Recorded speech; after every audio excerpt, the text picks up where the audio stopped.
Hi friends, again welcome to Prasiddha idols. ಇವಾಗ ನಿಮ್ಗೆ ಇನ್ ಸ್ವಲ್ಪ ಸಿಲ್ವರ್ ನೆಕ್ಲೆಸಸ್ ನಮ್ಮ ಹತ್ರ ಇರೋದನ್ನ ಪರಿಚಯ ಮಾಡಿಸ್ತೀನಿ. 1 by 1 ರೀಲ್ಸ್ ಬರ್ತಾ ಇರುತ್ತೆ.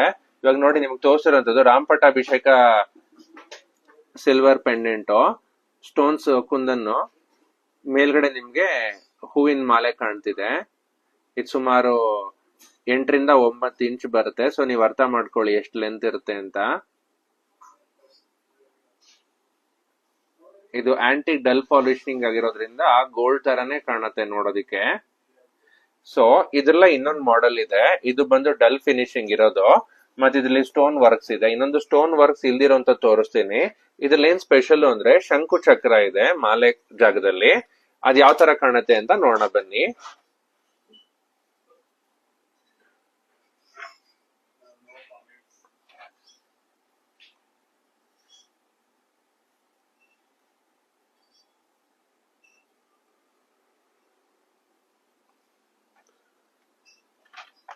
ಸೊ ಇದೇ ತರ ಬೆಳ್ಳಿನಲ್ಲಿ ಕೆಲವೊಂದ್ ಮಾಲೆಗಳು ಮಾಡಿದೀವಿ, ನಕಾಸ್ ಗುಂಡ್ಗಳನ್ನ ಯೂಸ್ ಮಾಡಿ. ಇದನ್ನ ದೇವರ ಅಲಂಕಾರಕ್ಕೆ ಬಳಸ್ಕೋಬಹುದು. ಈ ತರ ಸಣ್ಣ ಸಣ್ಣವು 2 ರಿಂದ 3 ಇಂಚ್ ಇರುತ್ತೆ.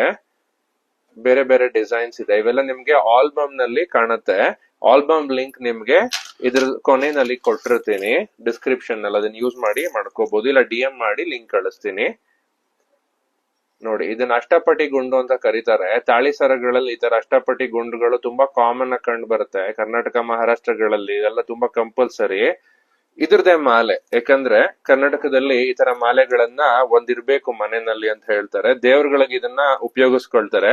ಗುಂಡು ಮಾಲೆ ಬಿಟ್ರೆ ಅಷ್ಟಪಟಿ ಮಾಲೆ ಅಥವಾ ಅಷ್ಟಪಟಿ ಗುಂಡಿನ ಮಾಲೆ ತುಂಬಾ ಕಂಪಲ್ಸರಿ.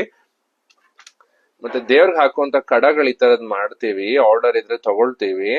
ಇದೆಲ್ಲ ಸಾಲಿಡ್ ಸಿಲ್ವರ್ ಇಂದ ಮಾಡಿರೋಂಥದ್ದಾಗಿರುತ್ತೆ, ತೂಕ ಬರುತ್ತೆ. ಇವೆಲ್ಲ ಹ್ಯಾಂಡ್ ಕ್ರಾಫ್ಟೆಡ್. ಸೊ ಇದನ್ನ ದೇವಿ ಕಾಲ್ಗಳಿಗೆ ಅಥವಾ ಕೈಗಳಿಗೂ ಕೂಡ ಯೂಸ್ ಮಾಡ್ಕೋಬಹುದು. ಸೊ ಈ ತರದ್ದು ಕೆಲವೊಂದು ಹಳೆ ಐಟಮ್ಸ್ ಗಳು ಇದೆ, ಅದನ್ನ ಬರೋ ವಿಡಿಯೋನಲ್ಲಿ ನಿಮ್ಗೆ ಪರಿಚಯ ಮಾಡಿಸ್ತೀನಿ. Thank you.